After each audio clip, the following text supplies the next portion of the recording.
mating the body to the chassis on a vintage AMT kit, and other fun things. This week on Angelo's Workbench.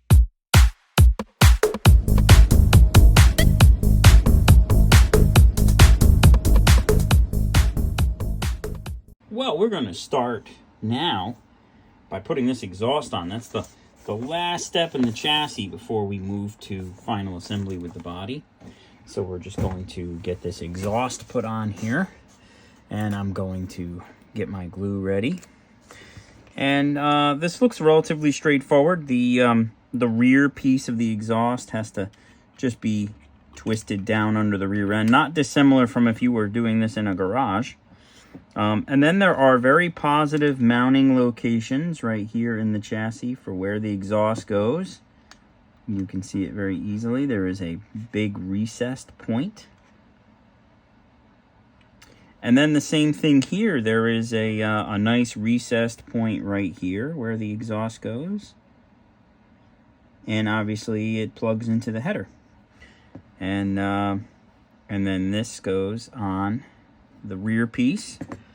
And let's see how it fits. There's the header. There's the spot. And now I just need to line it up with the rear piece. There we go. There's the rear piece lined up.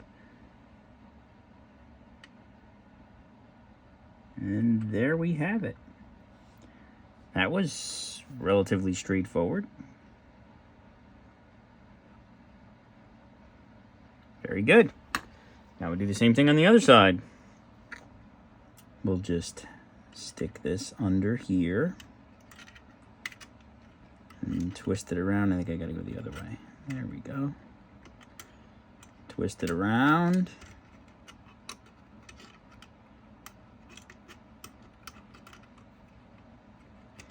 I'm hanging up on something here. Ah, there we go. And let's see here if I can get this to maneuver. Maybe bend it a little bit. We're moving the other side, which I didn't want to do.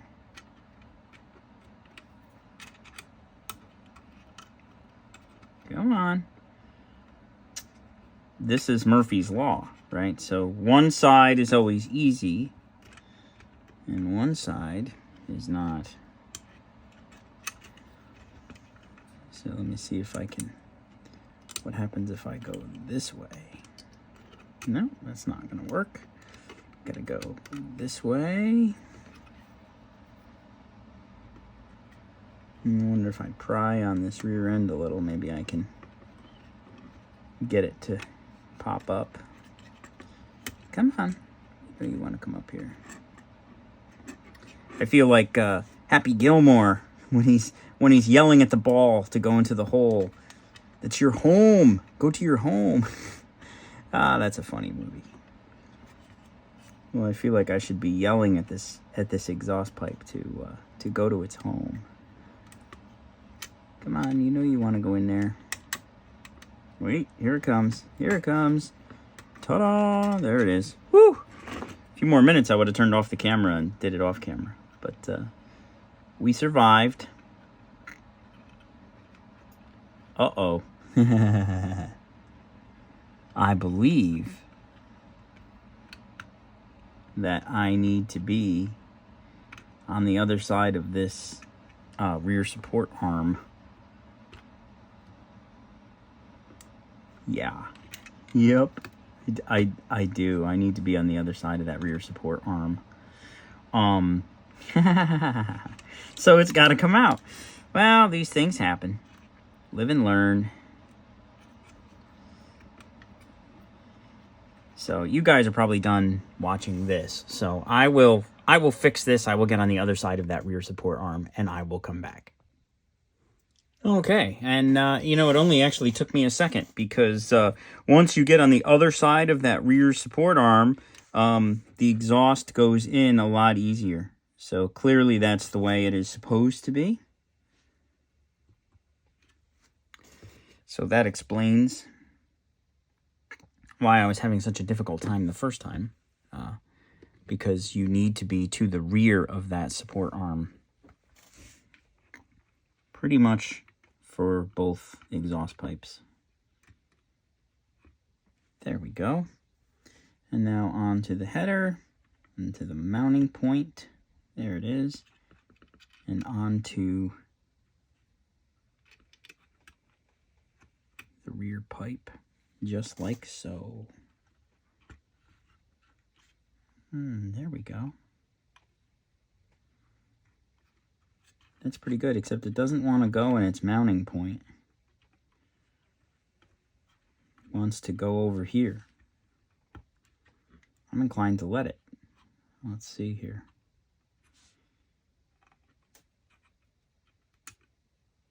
It's to do with this rear muffler. I mean, whether it mounts to the chassis here or a couple mils to the side, I mean, is it really, do we really care? I'm going to suggest no.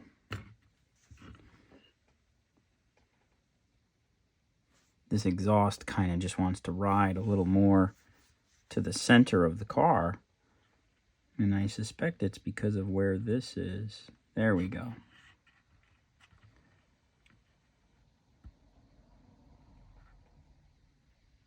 There we go.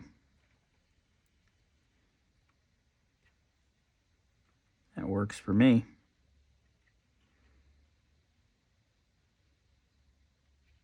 And that exhaust looks good.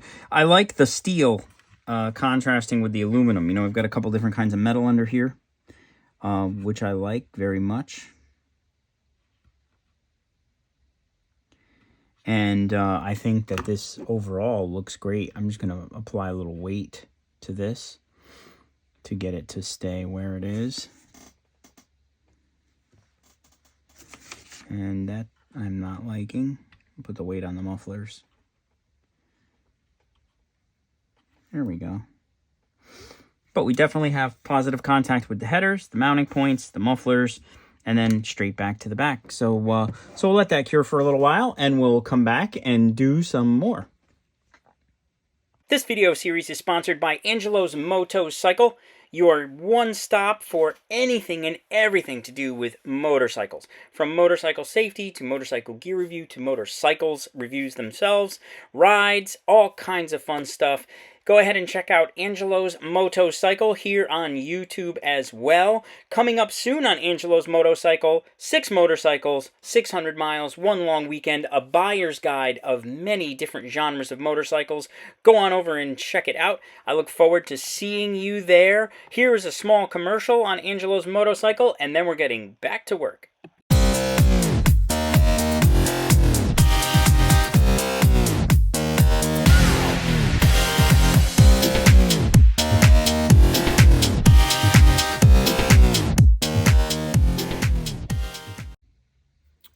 While that is curing the chassis, we can go ahead and we can put the glass in. I've got my Mod Podge here, ready to go. And I really like how this glass goes in. You can see that there is a lot of excess window around the edges. And there are positive mounting points. The glass literally just drops in. I mean, it couldn't be easier. And then the back window, same thing. We have these big positive overlap areas with holes, and it just rests right on the pins, and there you go, the glass is in. I mean, it couldn't be easier for mounting glass, which is nice. You don't have to worry about it sliding around, and then you're getting glue where you're not supposed to, though that really isn't a problem with the Mod Podge. But still, it's easy. So I'll just put a little bit of glue there. Actually, I put a lot of glue there. We'll take some away. And I'll put a little bit of glue here.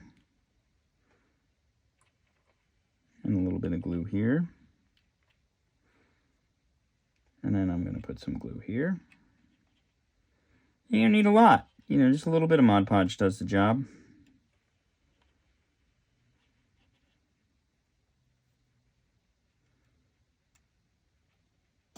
And there's that. Very good, very good, very nice, very nice. And now we'll just drop the windows in with the significantly easy installation of this with the positive mounting points. Like, they literally just line up. Like, there it is, and you're done. That's pretty awesome. And then same thing here. You know, there's 2 big holes in the glass, mounts on 2 big pins on the body. It does not get any easier than that for glass install on a model kit. And they look good too. They're not too thick. You don't see too much in the way of thickness from the outside. The front one has a tendency to drop down a little, but that's true with a lot of kits of this vintage. So, there we go. And I've got the microfiber towel out so I'm not scraping my clear coat on the workbench.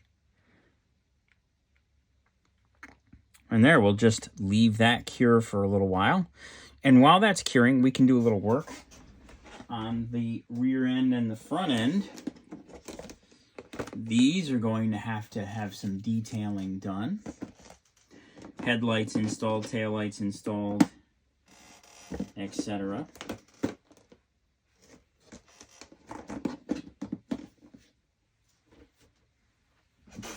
I still haven't decided how much chrome is going to go on this front. I think just a very tiny bit. And then I think the grille is going to stay body color, which I really like. I'll do the emblems. But yeah, this is going to be, this is going to look really cool in that 90s hot rod style. So I'm just going to kind of take a glimpse at the box art here and just kind of see what they did for those backup lights. Looks like they just painted them. So we are good to go. Pretty much the only thing that has to happen is those centers have to be painted silver, which I will do with a little Molotow chrome pen. And the taillights get installed. So that's it. So let's go for the Molotow chrome pen part. I have ones that have really, really tiny tips, because obviously you can't go in there with the big tip. You know, you're going to get it all over the place in places that you don't want it. So we need the tiny little tip right here, just like that. This pen hasn't been used in a while, so it is giving me a hard time.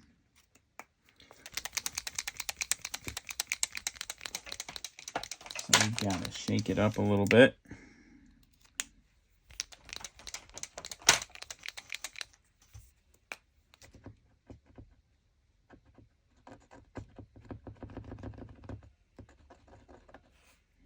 I'm beginning to think that the chrome paint inside this pen has turned.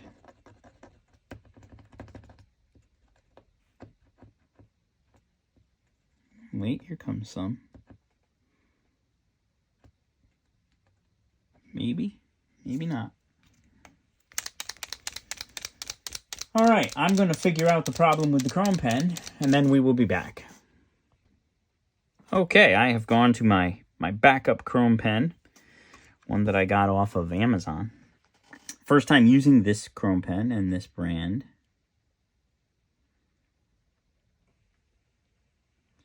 But so far, so good. That looks very good to me.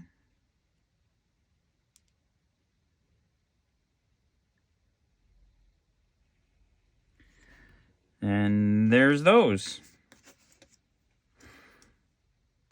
They might not have been chrome, they might have been white. But what I can do if I desire afterward, I could put a little bit of clear coat on them. And it would dull down the chrome and make it look more like a backup light. Or I might be inclined to just kind of leave them chrome, because I kind of like them. They look good. So now we're going to add in our tail lights, which I have right here. And we'll just give these a snip off the sprue. These are going to be, I think, pretty easy to install, given that there's 2 lights basically on one mounting point for 2 lights. So you just kind of, and there's positive mounting locations, very clear, and yeah, that's I mean, it doesn't get any easier than that. So I'll go ahead and get out some Mod Podge. And actually, I think I can use some regular model glue on these. So I'll just put some regular glue on here, because the mounting point is far enough away that I can just put the regular glue on. So we'll do that right now. Put the regular glue on, rest the light in place, and that's it, you're done. And then same thing here, and just rest the light in place. That looks good. Looks good to me. They're transparent red, obviously. So so I think I might get my, whoa, one of my lights just went flying. Put that back in there. Back in there, you. It's stuck to my finger. When you have parts sticking to your finger, that usually means there's glue there. But I don't have any glue there. So, must have just been a freak thing.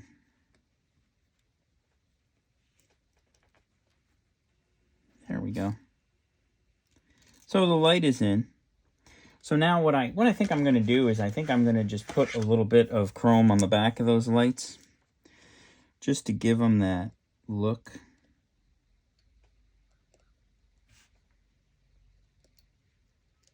This one does not want to go in place.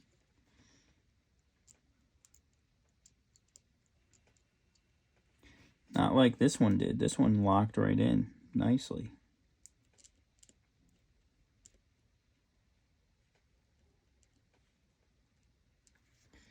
Most of the way, anyway. Ideally, I should have waited for these to cure before I did the silver on the back of the red.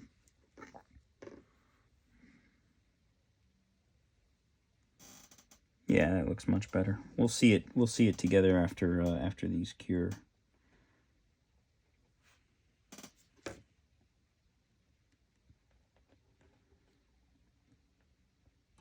Get in there. I see what the problem was. It wasn't all the way seated into the glue. Now it is. And just for good measure, I'm going to just run a little bead, some model glue along the top here, just to be sure that we've got enough glue contacting both parts. So now we will leave this cure, and let's talk about this. I want to do some chrome, but not much. Basically just this part right here.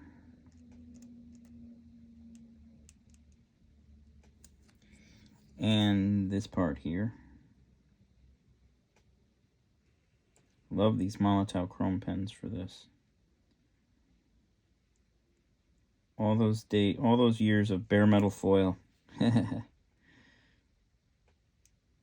need bare metal foil anymore. Still a good product, still has its uses.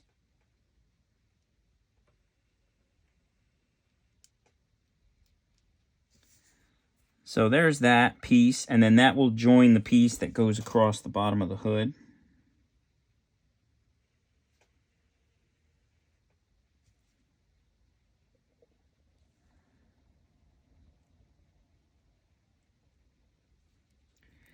And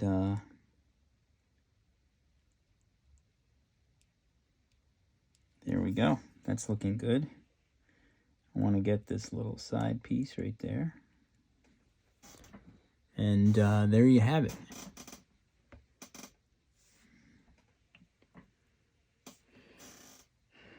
That's looking all right to me.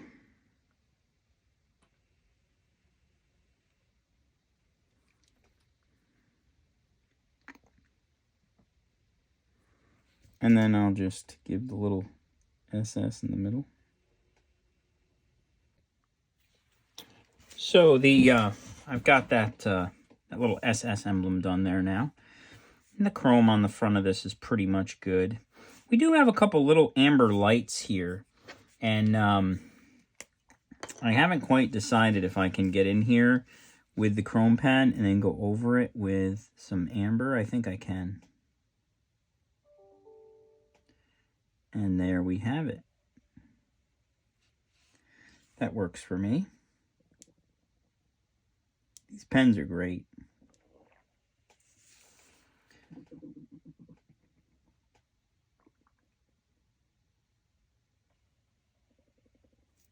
And there we go. And then what I'll do is I'll go over that with a little bit of amber after. So we'll just let that cure. And take a look at this now. This is looking very good. So the back end is pretty much set.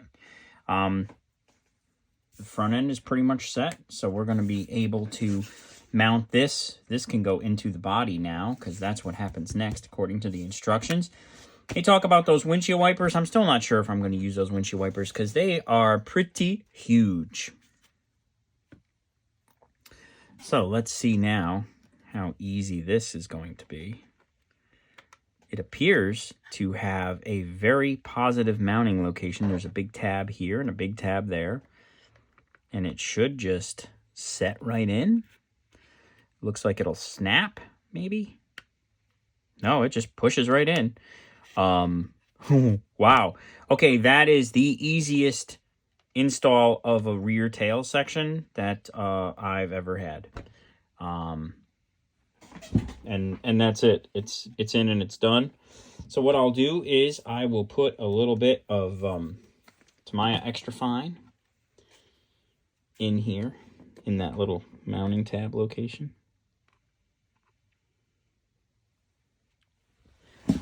Let's see here. There we go. Just to kind of help hold it in place. There is a lot of room. And I'm not inclined to put any glue anywhere else because, number one, this is holding in just fine. It's not going to come off. And this way I don't have to worry about getting any extra glue around the edges. I love this kit. The way this kit goes together, like, everything is easy. It's awesome. So while we are working on the body here, I'm going to go ahead and do these door handles up.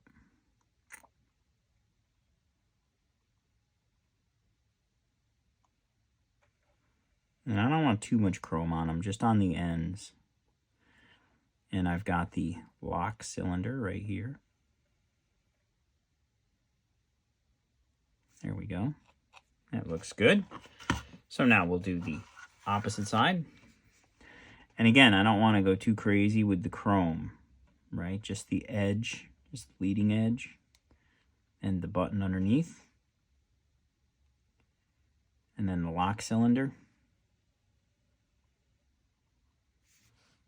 Like, I don't want to do that whole top part. Do a little piece of it. There. That looks good. That works for me. Now I'll come over to this side, because I need to get a little bit of the top part. Not a lot, just a little. There we go. That looks good. And then on the back, on the trunk, there is a little lock cylinder as well. So next up, we've got that trunk lid pretty much taken care of with that lock cylinder.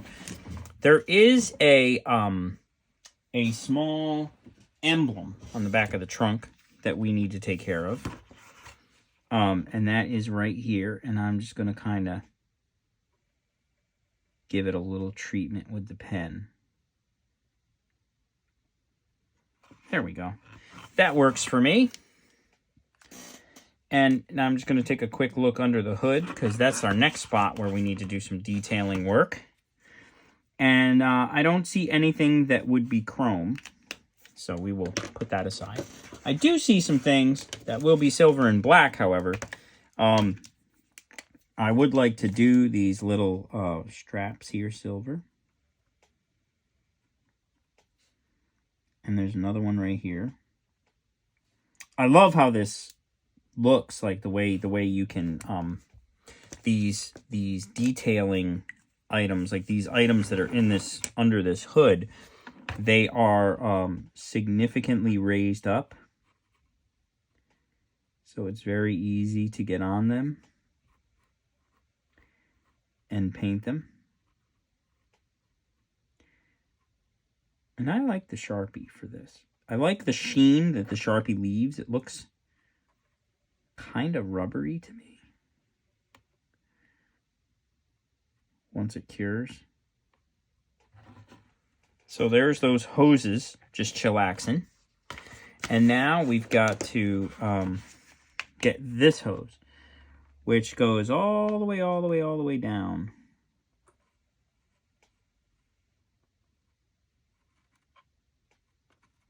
There. And that's about as far down as I'm going to go. And there is a big hose and a little hose. We want to get them both. There we go.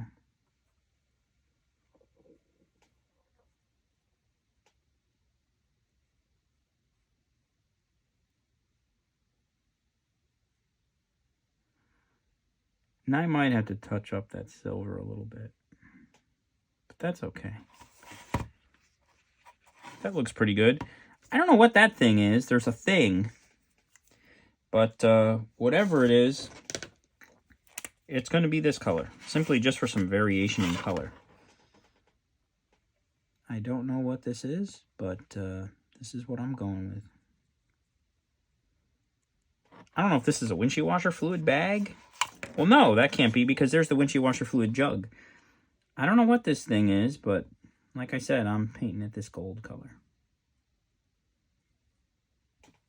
Just for some variation under the hood, whatever that is. And then to get that washer fluid jug white, that's going to be a challenge, right? Because brush painting white, I never get a good result. It never looks right. You could do 16 coats and it still doesn't look right. But if you airbrush just a couple of light coats over it, it looks perfect. So I think what I'm going to try to do is I'm going to try to mask this. And now this is next to impossible to mask, right? You're going to get masking tape out and you're going to try and mask that with tape. So I think what I'm going to do is an old modeler trick with Silly Putty. This is kind of fun. We're going to have some arts and crafts time with Silly Putty. And so what I'm going to do is I'm going to roll the silly putty, I can say it, Silly Putty, into a like a shape like that. And then I'm going to push it in with a toothpick, right? So I'm going to get my toothpick out. And I'm going to just start pushing this in there. There we go. And I'm going to keep going.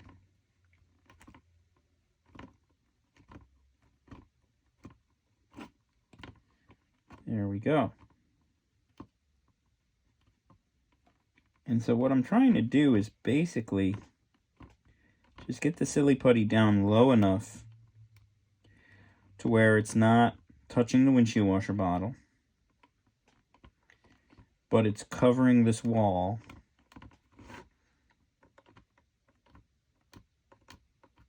And I just realized I'll have to repaint that little black line.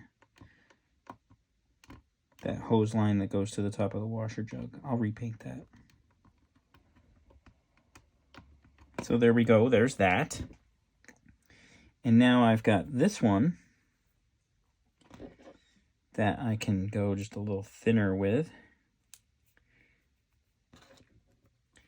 And I'm going to push this one down into this recess here.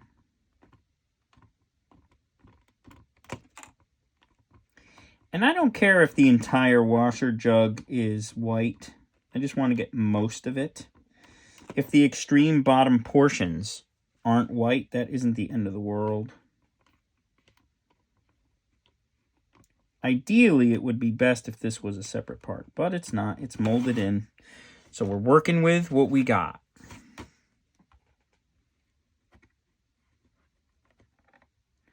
So I'm just working this in with a toothpick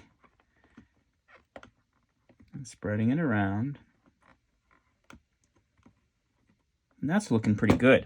Now we can do a little bit of a combination, right? So we've got the silly putty doing its thing in the tight areas around the jug.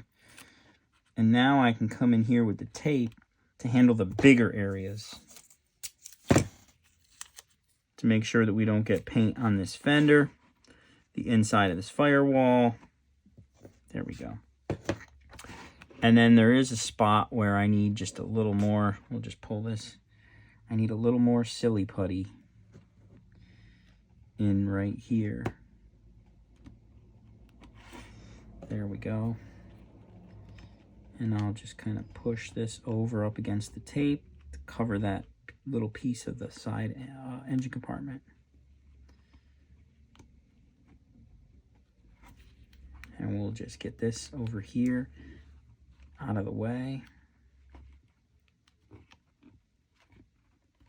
There we go.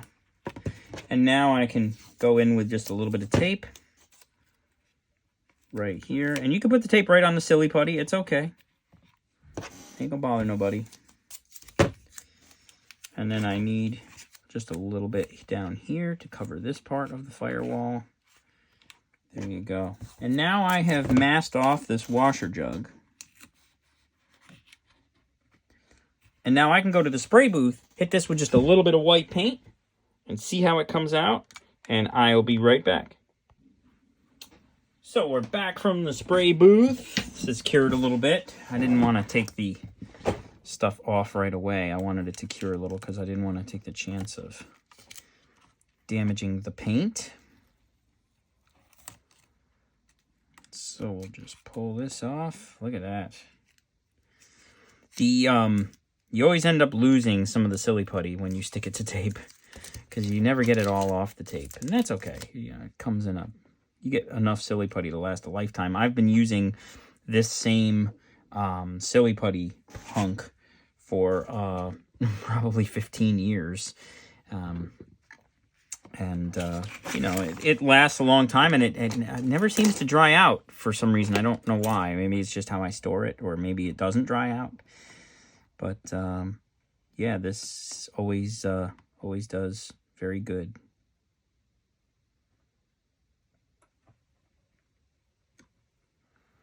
And getting it out of here is a little bit of a trick. There we go. Comes out in very small pieces and sticks to itself, by the way. So if you have a little bit of it that's not coming off, just stick some of it to it and it will take it off like that.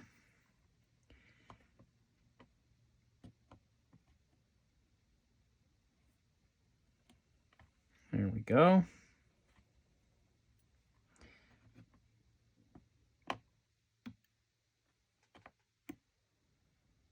And you can see why I was sure to make sure that it was cured before I started this, because I've hit the top of that windshield washer jug about 6 times with this.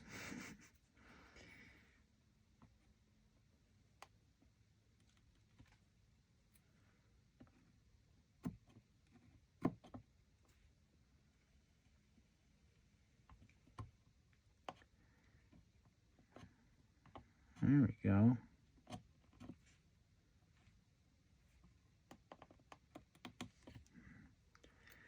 It's coming, slowly but surely.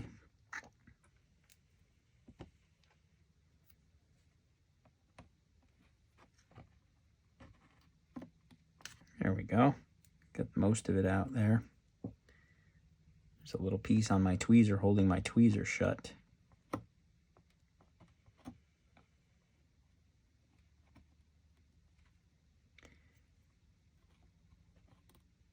There we go. And you don't have to get all of it. You just have to get most of it so that you can't see it anymore.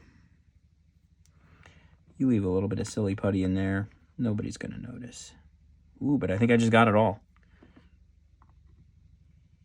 Yep, there we go. All right, so Now I can go back in and do a little bit of touch-up. Some of my silly putty took some of this colored marker off of this, whatever this thing is. There we go. Touch that up. And now I can go ahead and touch up the black line that goes to the top of the windshield washer jug.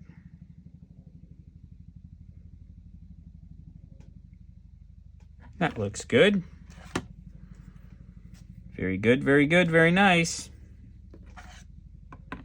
We are rapidly moving toward final assembly. And then when you're done with the silly putty, I just kind of knead it back into the rest of the silly putty.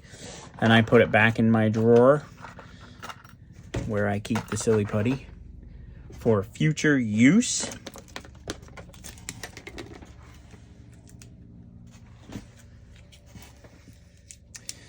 So we've got a couple of things that we can add here. We're going to add our battery right there.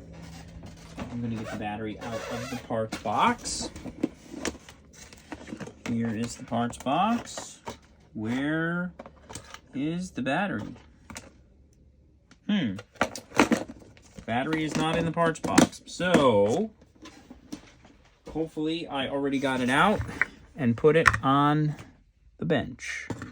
And there it is. Whew, that was close. Okay, so we got a couple little battery terminals here that I'm going to do up real briefly.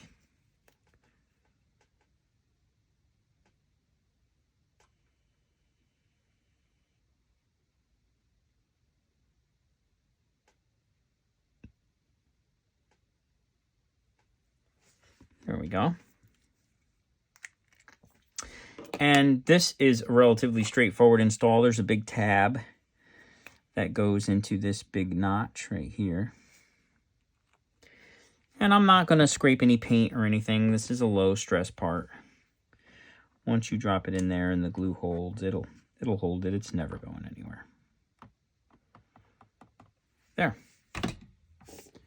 That looks pretty good. So we have reached one of those magical moments in model building. The time to mate the body to the chassis. And this is always, with some kits, it's a cause for more concern than others. I'm going to back the camera out so that we can work. Make sure that I don't go all out of frame. So the picture shows the back going in first.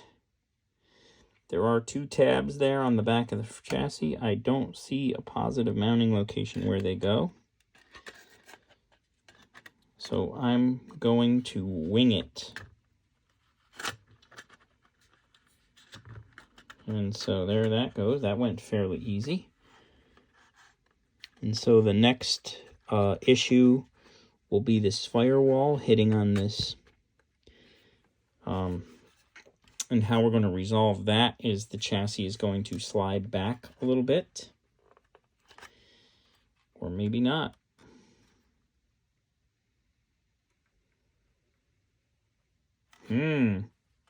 This might be a one where the front goes first and then the back goes in. Because the issue I'm having is that this firewall will not clear the wheel arches, the wheel well. So I might have to just kind of put this in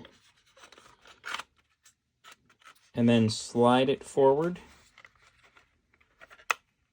and then pop in the backs. I am not really sure. Radiator slam panel is hitting, so that ain't gonna work. So we're going to have to, and there went the master cylinder. The brake master cylinder just popped off. So we'll take that off. We'll reattach that after. So this has to basically go right from the top, right straight on. And I'm hitting the alternator right there. So I'll just kind of slide around that. Oh, there it goes. All right, so the front is on. So now let's see about the back. The back is on. And let's see about this. Yep, and now I've got the only thing sticking out is those two little tabs right there. And I can maybe slide it just a little bit forward, just like that. And then just kind of pop around this. There it goes. All right, so I would submit to you that it is, even though the instructions show this being installed first and then put the body on, I would do this last. Yeah, that's what I would do. And, but look at that. With a minimum amount of fuss, a little bit of adjustment to our process as we were going through, but that's looking pretty good right there. I'm liking it. I'm liking it. That looks pretty cool. Pretty cool. So now we can go ahead and we can reattach our brake master cylinder, which popped off during that fun process. And that'll be relatively easy. We will just put a little bit of glue on that firewall where it goes. There we go. And sometimes if you just let the glue set up for a little while before you go sticking the part on, that will help you. And will help it stick a little bit quicker. But I'm going to just go right in and hope that I can get this in there. And hopefully it will stay without a lot of hassle.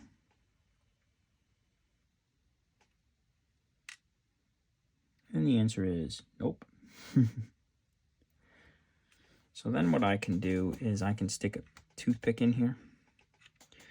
Kind of use the toothpick as a wedge to hold it up, prop it up.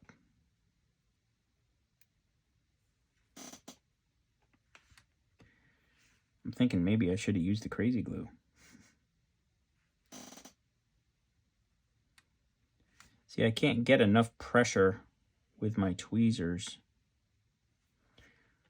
to lock it in place. There we go. Now I got it.